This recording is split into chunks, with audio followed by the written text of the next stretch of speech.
बड़े भाई साहब इस कहानी को समझने के लिए हमने इससे पहले पहले भाग में बड़े साहब भाई साहब के व्यक्तित्व को समझने की कोशिश की थी। प्रेमचंद का जीवन परिचय समझने का काम हमने किया था पहले भाग में। प्रेमचंद का साहित्यिक व्यक्तित्व को हमने समझने का काम किया था और बड़े भाई साहब इस कहानी के माध्यम से प्रेमचंद हमें कौन सा संदेश देना चाहते हैं, कौन सी चीजें बताना चाहते हैं, इसको भी समझने की कोशिश की थी।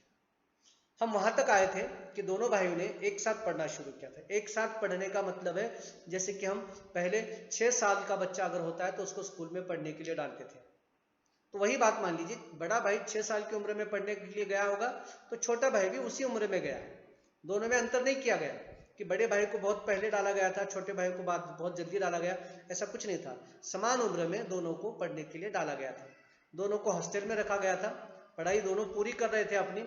बड़े भाई साहब के संबंध में जैसे कि मैंने पहले भाग में थोड़ा सा बताने की कोशिश की थी, वो पढ़ाकू प्रवृत्ति के थे, अध्ययनशील थे, लेकिन परिणाम जब उनका आता था तो फेल होते थे। ये शोकांतिका थी, मेहनत करने के बाद भी सफलता प्राप्त नहीं हो रही थी और छोटा भाई न पढ़ने के कारण भी सीधे कक्षा में पास होता था। अब बड़े भाई साहब एक सरल स्वभाव के व्यक्ति थे, स्पष्ट वक्ता थे, सच बोलते थे और सत्य बोलते थे, जो भी था स्पष्ट बोलते थे। छोटे भाई को पढ़ने में बिल्कुल भी नहीं दिलचस्पी थी, मन लगता ही नहीं था पढ़ने में।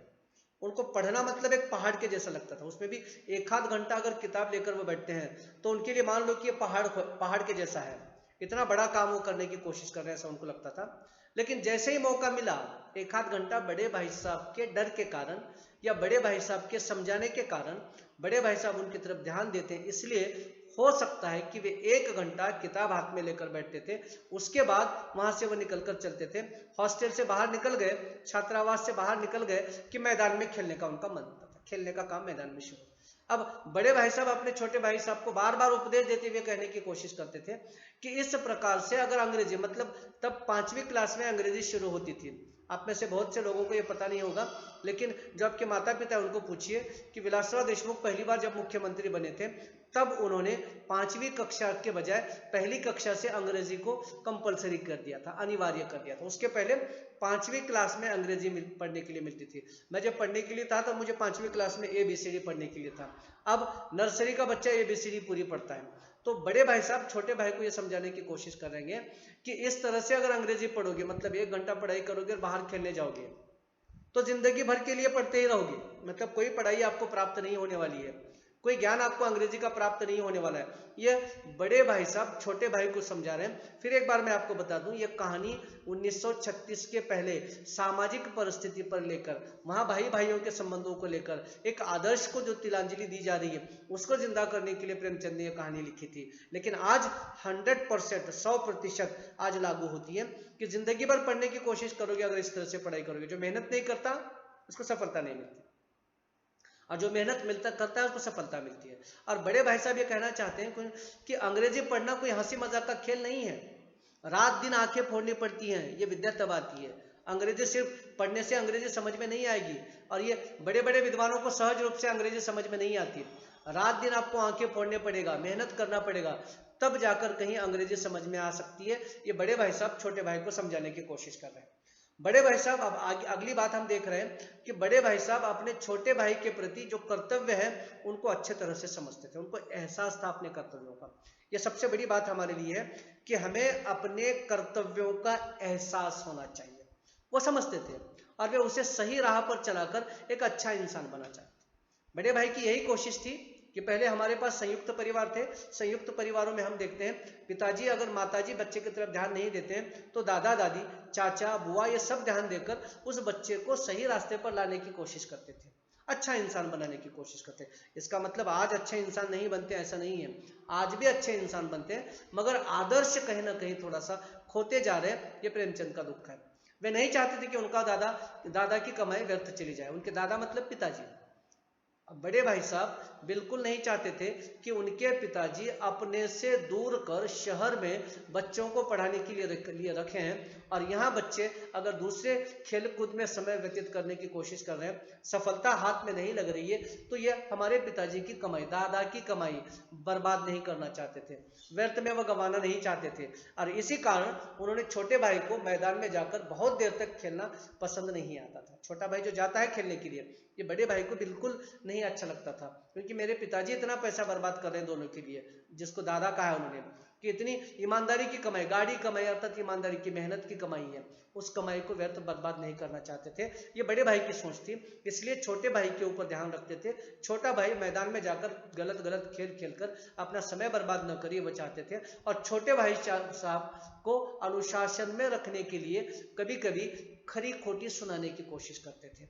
जैसे कि देखिए, कभी कभी प्यार से आपको समझाना है, जब सीधी उंगली से घी नहीं निकलता तो टेढ़ी उंगली से निकालना है। अनुशासन, डिसिप्लिन अगर रखना है तो डिसिप्लिन के लिए सारी चीजें करनी पड़ेगी। और इसी अनुशासन के लिए कभी कभी बड़े भाई साहब अपने छोटे भाई की क्लास लिया करते थे, खरी खोटी सुनाने की कोशिश करते थे। ये चौथे भाग की सीख, चौथा मुद्दा हम समझ सकते हैं इसको। अब आज अगले मुद्दे में हम देखने की कोशिश करें, जो पांचवा है कि एक साल खत्म होगा और मूल पुस्तक में ये दूसरा अध्याय है, वहां वार्षिक परीक्षा आ गई, वार्षिक परीक्षा का परिणाम आ गया, रिजल्ट आ गया। और देखिए ये कैसे होता है, जब ऊपर वाला किसी को देता है तो छप्पर फाड़ कर देता है, और किसी के जीवन में तकलीफ लाता है तो उसके जीवन में ज्यादा तकलीफ देने की कोशिश करता है। ये कोई गलत बात नहीं है। सालाना परीक्षा हो गई, वार्षिक परीक्षा हो गई, और वार्षिक परीक्षा का जब परिणाम आ गया तो बड़े भाई साहब फेल हो गए और उनका छोटा भाई परीक्षा में प्रथम आ गया, कक्षा में पूरे प्रथम आ गया। देखिए, 1 घंटा पढ़ने वाला, जो समय खेल कूद में बर्बाद करने वाला, वो छोटा भाई कक्षा में पहला आ गया और पास हो गया, और बड़ा भाई दिन भर मेहनत करने वाला फेल हो गया, उसके हाथ में असफलता आ गई। ये सच्चाई है। अब यहाँ कैसे विचारों में परिवर्तन आता है उसको हम समझने की कोशिश करेंगे। छोटा भाई फिर से खेलकूद में व्यस्त हो गया, अब उसको थोड़ा सा अपने ऊपर अभिमान हो गया कि मैं पास हो गया हूँ, और वो खेलकूद में जाने लगा। और तब एक बार फिर भाई साहब ने उसे उपदेश देते हुए कहा, आदमी को कभी अभिमान नहीं करना चाहिए, घमंडी का सिर हमेशा नीचा हो सकता है। क्योंकि छोटा भाई को लगने लगा कि मैं पास हो गया हूं तो मुझे कोई डांटने का अधिकार बड़े भाई साहब को नहीं है, ये उनको लगता था। कभी कभी ऐसा भी कहते थे, छोटे भाई के मन में विचार आता था, बड़े भाई मुझे बार बार डांटने की कोशिश करते हैं और ऐसा बार बार उपदेश देते हैं, तो उस उपदेश को लेकर वो समझाने की कोशिश कर रहे थे कि इन उपदेशों से क्या फायदा होने वाला है। जब मैं पास हो गया हूँ और ये फेल हो गए हैं तो मैं जाकर उनको सुनाऊं कि तुमने इतनी तपस्या की थी, कहाँ गई, मुझ पर इतने रौब क्यों जमाने की कोशिश करते हो। फिर बड़े भाई साहब ने देखा कि छोटा भाई बिगड़ रहा है, बड़े भाई साहब भी थोड़ा सा नरम हो गए थे, उनको लगने लगा था कि मैं फेल हो गया हूँ, छोटा भाई पास हो गया। लेकिन फिर भी बड़ा भाई जब बार बार मैदान पर खेलने के लिए जा रहा है तब उन्होंने कहा कि ये घमंड अच्छा नहीं होता, बड़े बड़े व्यक्तियों को भी लोकप्रियता नहीं मिल सकती घमंड के कारण। और यही इसका उदाहरण देकर वो समझाने की कोशिश कर रहे हैं। कहानी में, मूल कहानी में उन्होंने रावण का उदाहरण देने की कोशिश की है, शाहरुम बादशाह का उदाहरण देने की कोशिश की है। इनको घमंड हो गया था तो इनकी क्या अवस्था हो गई, तो तुमने रामायण से क्या सीख ली, ये भी अपने छोटे भाई को बताने की कोशिश करते हैं। तो यहाँ 5वें भाग में हमने देखा, 5वां मुद्दा हमने देखा कि वार्षिक परीक्षा होती है, वार्षिक परीक्षा में बड़े भाई साहब फेल होते हैं और छोटे भाई साहब पास होते हैं। इसके माध्यम से बताने की कोशिश की है हमने देखा 5वें भाग में। अब 6ठा भाग देखते हैं। हर बार की तरह इस बार भी वार्षिक परीक्षा हो गई, ये तीसरा अंश है मूल पुस्तक का। तो ये हर बार की तरह इस बार भी सालाना परीक्षा हो गई, वार्षिक परीक्षा हो गई। इस परीक्षा में भी बड़े भाई साहब फेल हो गए और छोटा भाई पास हो गया। अब दोनों के बीच केवल 1 कक्षा का अंतर था। पहले देखिए, दोनों की उम्र में 5 साल का अंतर था। बड़े भाई साहब जब 9वीं क्लास में थे तो छोटे भाई साहब 5वीं क्लास में थे। पहले दोनों में अंतर, फिर बाद में 3 साल का अंतर आ गया। अब दोनों के बीच में केवल 1 साल का अंतर रह गया है। उम्र में 5 साल का, क्लास में 3 साल का अंतर था, अब 1 साल का अंतर दोनों के बीच में रह गया है।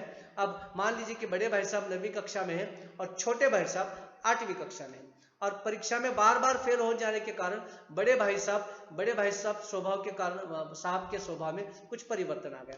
बड़े भाई के स्वभाव में बदलाव हमें दिखाई देता है। अब छोटे भाई के साथ पहले जैसे सख्ती से व्यवहार नहीं करने लगे थे, उनका व्यवहार नरम हो गया था। उन्होंने छोटे भाई को अब डांटना बंद कर दिया था, क्योंकि उनके समझ में ये बात आ गई कि मैं डांट रहा हूं लेकिन मैं फेल होता जा रहा हूं, छोटा भाई मेरा बार बार पास होते जा रहा है, उसको सफलता प्राप्त होने की कोशिश कर रही है। तो ये दोनों के व्यवहार में परिवर्तन आ गया। बड़े भाई को लगने लगा कि मैं अब थोड़ा सा नरमाई को बरतूं, और छोटे भाई को लगने लगा कि मैं परीक्षा में पास हो गया हूं, मैं हर परीक्षा में पास होता जा रहा हूं। तो छोटे भाई को यह भी लगा कि मैं जाकर बड़े भाई की जरा खिल्ली उड़ाऊं, मतलब, लेकिन वो जले पर नमक छिड़के जैसा होता।